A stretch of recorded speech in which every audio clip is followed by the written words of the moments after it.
A young American, his name is Tyler Jacob, now free from Russian forces after being detained at a border checkpoint in Crimea for 10 days. At the time, he didn't know why he was being detained, but soon he learned that he was imprisoned because they thought he might be a spy. After his release, Tyler traveled home from Turkey to Minnesota, a 2-day journey. His mom didn't even know that he was coming home today. Here's their surprise reunion.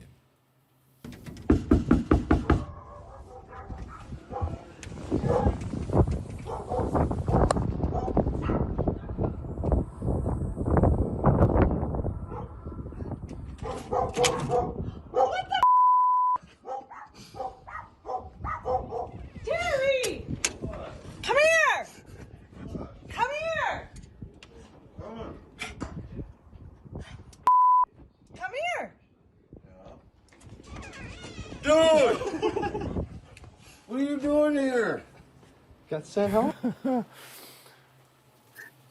Oh my gosh. I haven't even started the interview yet.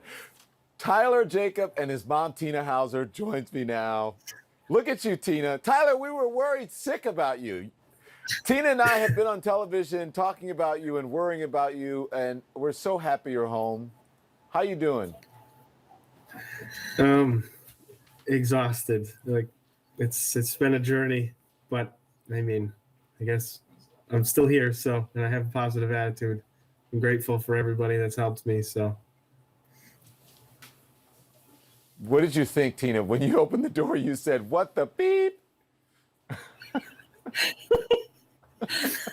I was totally shocked. I was not expecting this at all.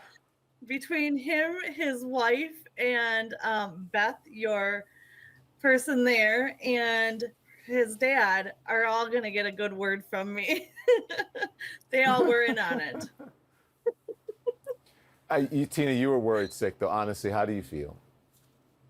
I am so relieved to have my son sitting next to me. This is the best day ever. It's like him being born all over and being home in my arms again. It's perfect. I mean, had you thought the worst? And I hate to ask you that, but I know moms are like that. I did think the worst. I was so fearful that he was going to be tortured and killed. And to get the news that he was safe and was going to be released was the biggest joy in my life. And now to have him sitting next to me and in my home with me is the biggest Christmas present I could ever ask for. He's a grown man. He's a big boy, but he's always your baby, right?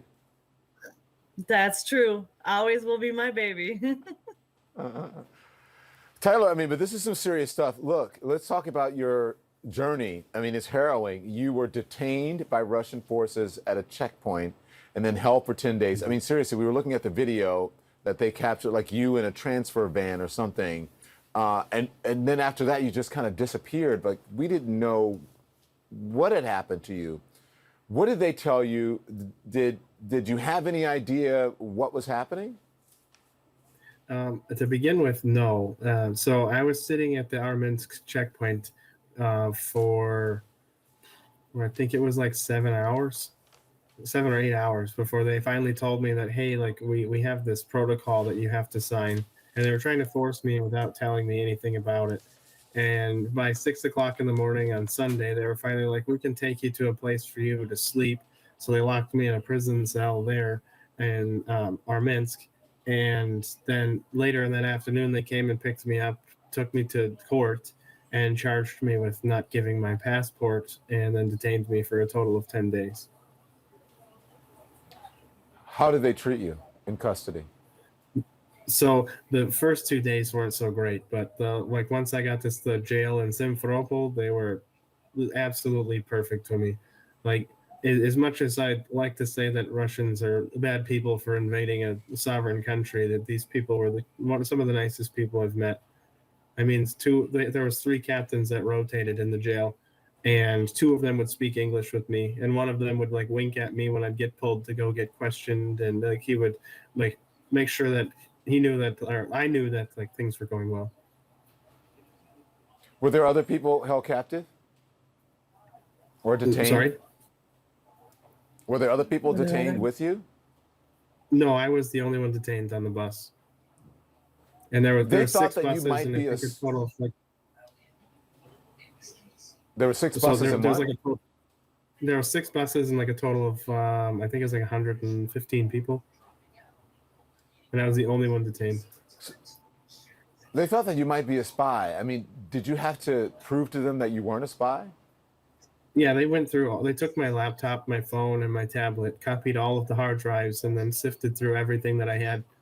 And so the Russians believe in this like myth that 007, the legend, his like cover story is being an English teacher. So they thought that I was like the legend.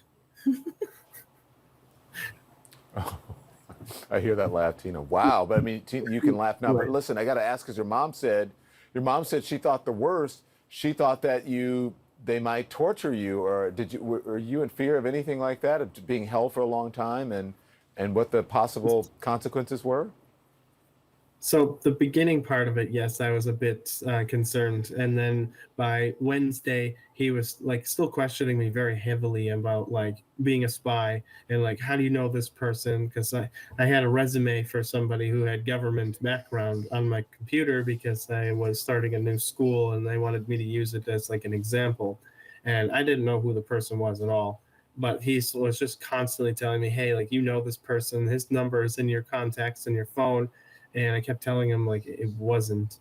And he finally on Thursday he comes back and he says, "No, I went through all of your contacts. That number isn't in there, and like you're just an English teacher that's in a bad situation." Yeah. I just want to play this for you. Your parents were on this show when this first happened. Watch. I just want to make sure, I want to see a video of my son to make sure he's safe and healthy and that he knows that mom is doing her best to bring him home. And I miss him and I love him. Oh my gosh. So did you know, because you weren't able to communicate with them, did you know that they were fighting for your release? I didn't know anything until on Saturday when he took me, like he had to take me out for 2 hours, took me to lunch, got me a latte, and then showed me on his phone the article that was processed with you guys that were all fighting and had Amy Klobuchar and stuff involved. Why wouldn't they let you? They wouldn't let you reach out to your family or call anybody? No, they wouldn't let me use my phone because they had it in detention, so I couldn't contact anybody. So I just used my resources and talked to the person in my cell with me and had him get in contact with my wife through Instagram. So I had one message in per day and one message out per day. Listen, you seem like a very calm and level-headed young man. I think you said that it was your 6 years in the military that prepared you to be in prison, but the worst part was being separated from your wife and your daughter. So tell us, please, about being reunited with them as well. It was the best day ever on Saturday when I got to be back with them. When me and my wife came out of the cafe that we were meeting at and like almost came running to me and we hugged for probably 3 to 4 minutes straight. And then when we walked back in, the daughter got up and ran over to me and I picked her up and carried her back to the table that we were sitting at. And we spent all day at the mall there, and the daughter jumped on trampolines. It was we did good family stuff to like to bring joy back with each other, but we definitely missed each other a lot. We spent a lot of time talking about you, Tyler. I mean, we had a number of interviews with your mom, your parents, with the help of the State Department, Senator Amy Klobuchar, who was also on this show, by the way, with your parents, finally able to secure your release. How did you learn that you were going to be freed? So I guess like I knew from the beginning that I was going to be freed on the 22nd at 8 o'clock because that's what my like stipulations were. But I'm assuming that with everybody, like the work that they were doing and contacting with the Moscow embassy, that kind of pressed on the people that were questioning me to like basically, hey, he's just an American who's like in a bad spot trying to flee the country. And I know that helped a lot. Yeah. Well, your mom's sitting right next to you. He's sitting right next to you, Mom. What did you want to say to him? What do you want to say to I'm each just other? glad he's home. I'm just so glad. And that hug was the best thing I could have ever gotten in a long time. Yeah, definitely Taylor, feels good you to be worried your back home. mom. She was worried sick. What do you want to say to her? And it definitely feels good to be back home, but it doesn't feel like home yet because the wife and daughter aren't here. Yeah. Well, we can't wait for you to be reunited with them. Thank you so much. We're glad you're okay. Tina, get some sleep. Tyler, get some sleep. You said you've been up for 25 hours now? Yes.